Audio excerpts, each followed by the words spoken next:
1986, nag-graduate po kayo. 86 ako graduate. That was the first, kami yung first graduate ni President Cory Aquino. Cory Aquino. Pero nagtrabaho po kayo kaagad, di ba? Yes, after graduation, report kaagad sa unit namin. Doon ako na-assign sa RECOM 11 sa Davao, 11th Regional Special Action Force. Kami yung striking force ng buong Region 11. Kasama pa dyan yung South Cotabato, Davao Sur, Davao Norte, Davao Oriental. Ngayon, Sir, andyan lahat ng NPA. Yeah, Surigao del Sur. Oo. Ang daming NPA, kaya... Paano yung ano ko yun? Bakbakan ka agad? Bakbakan kagad. Totoo ba? Halos every week. Merong enkwentro? Merong enkwentro, oo. What was your nearest brush with death? Na-enkwentro na yung NPA, napakarami. Yung NPA galing sa Surigao, galing sa Davao, del Sur, Davao Norte, Davao Oriental. Nag-plenum sila. Para bang General Assembly nila. Nandun sila lahat. Sinalakay namin. Wow. I was instructed na pasukin ko daw yung plenum ng NPA. Estimate namin, baka halos aabot ng mga 800 to 1,000. Arestuhin lahat or talagang barilan na? Meron bang aresto noon na pareho kay Armado? Talagang gira talaga. Tsaka kulang ng posas. Ang dami nila. Gira talaga. Search and destroy, ang trabaho namin noon. Trabaho ng military. Oo. So, nung pinasok namin, siguro kami mga 180 lang kami. Ang numbers namin, pilit kaming inutusan ng aming nung provincial director ng Davao Oriental na, pasukin nyo kasi chance na yan, andyan yung NPA. So, yun pala, yung estimate of the situation na underestimate namin, napakarami pala. Ano nangyari, Nung sir? pinasok namin, daming patay sa amin, yung mga tropa ko. Yung palapit pa lang kami sa kanila, inambus na kami, putukan na. Ako ang CO, batang-bata pa ko noon, natininte pa ko. I was the commanding officer. Tapos yung aking mga sundalo ay puro mga constabulary. Kumbaga, puro mga private. Ilan lang yung mga sarhinto na mga team leader. So sabi ko, marami namang casualty. So ang ginagawa ko, takbo ako ng takbo from point to point, from doon sa pinakaunahan hanggang sa likuran, chine-check ko sila para hindi ma-demoralize. Sabi, may mga, encourage ko sila na lumaban. So, nakita siguro ng NPA na ako yung commanding officer kasi ako yung nagsusupervise, patakbo-takbo. Kasi minsan may sisigaw, aray sir, tinamaan ako. Tapos, ma-demoralize na yung mga katabi. So, nilalapitan ko, instructionan ko yung mga katabi na, sige, kargahin nyo. Dali sa likod. Kasi kung nandiyan sa harapan, sige iyak, ma-demoralize yung katabi. Dali sa likod para lumaban yung sa harapan. So, nakita ng NPA, tinamaan ako, binaril ako. Ay. Tinamaan ako sa ulo. Sa ulo? Sa ulo. Baligtad ako. Ha? Tutumba ako. Tumilapon yung... Ng bala? Bala. Wow. Tumba ako. Timaan ako, tumba ako. Pag tumba, sumigaw yung aking first sergeant. Sabi, sir, si CO, patay na. Kasi talaga tihaya na ko eh.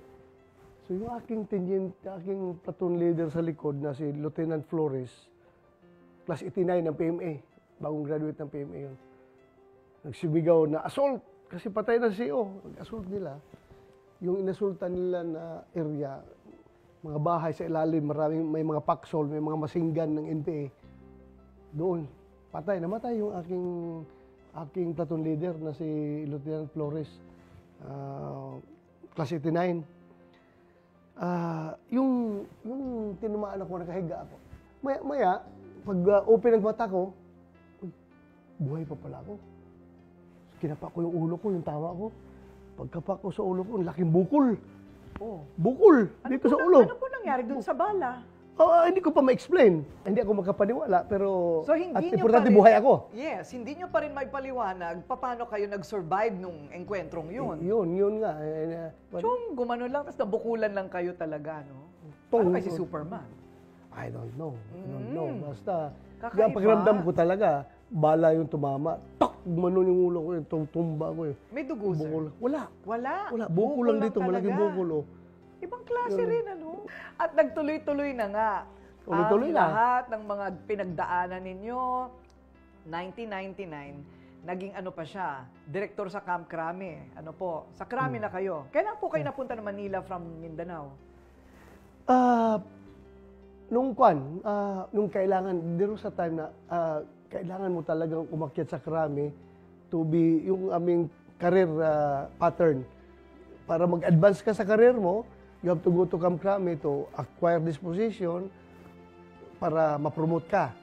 So, yun, pumunta ko ng Krami, nag-chief of staff ako doon sa intelligence group sa Camp Krami. Yun doon ang career pattern ko. Nag-deputy director ako for operations, deputy director for administrations, hanggang sa ginawa akong XO ng DHRDD. Doon na nag-general ako, nag-one star ako. Pagka 2016, nanalo sa Pangulong Duterte, ako kagad ang inappoint niya sa Chief PNP. Pareho kayong taga Mindanao. Pareho kami taga Davao. Marami kasing sundalo nakikinig sa atin ngayon, ano?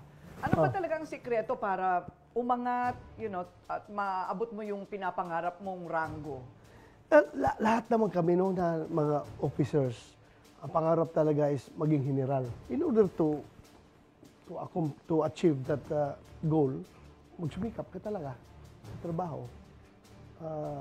But luckily, maraming nagsumikap na hindi sinuwerte. Meron ding hindi nagsisikap na sinuwerte. Di ba? So, gano'n lang yan. Surte-surtihan lang yan talaga sa karir mo. Basta importante, ready ka anytime na wala kang sabit, wala kang problema. Dapat pagdating ng time mo, mapopromote ka kung wala kang problema. Pero yung pagsisilbi po ninyo through 4 administrations? 4, ano? Yes. So, 4 na administrasyon. At sa 4 na administrasyong yan, ang dami niyang mga award. Top 5 awards bilang pulis. Ano po yan? pinakabatas dyan yung medalya ng pambihirang paglilingkod. Bali, second highest award yan ng PNP. Binigay sa akin yan dahil sa paglaban sa terorismo. Yung merong Malaysian na membro ng Jemaah Islamiyah na pumunta sa Davao, nagdala ng bomba.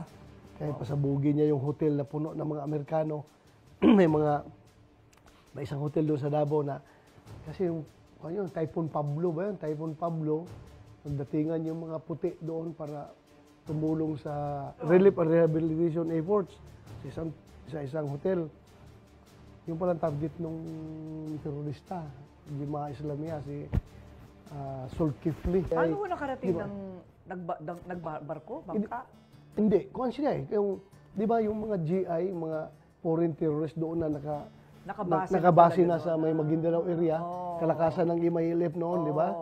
Doon na sila nakabase.